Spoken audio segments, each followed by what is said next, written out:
কখনো কি এমন হয়েছে যে ঘুম থেকে উঠে আপনি এমন সব অদ্ভুত কাজ করেছেন, যেমন রান্নাঘরের ফ্রিজ খুলে টিভি রিমোট খুঁজছেন?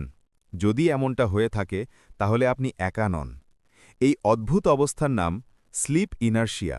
এর মানে হল, ঘুম থেকে ওঠার পর আমাদের মস্তিষ্ক পুরোপুরি চালু হতে কিছুটা সময় নেয়। আমাদের মস্তিষ্কের যে অংশটা যুক্তিসঙ্গত চিন্তা এবং দ্রুত সিদ্ধান্ত নেওয়ার জন্য দায়ী, সেই প্রিফ্রন্টাল কর্টেক্স তখনও পুরোপুরি সজাগ হয় না।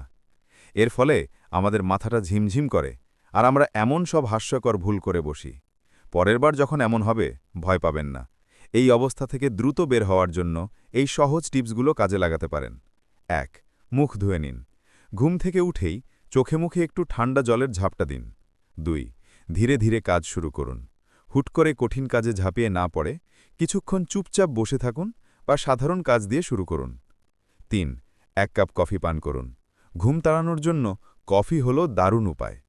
তাহলে আজ থেকে আর সকালবেলার ভুলের জন্য নিজেকে দোষ দেবেন না, কারণ এটা আপনি নন, এটা আপনার মস্তিষ্ক। এরকম নিত্য নতুন তথ্য পেতে আমাদের পাশেই থাকুন। ধন্যবাদ।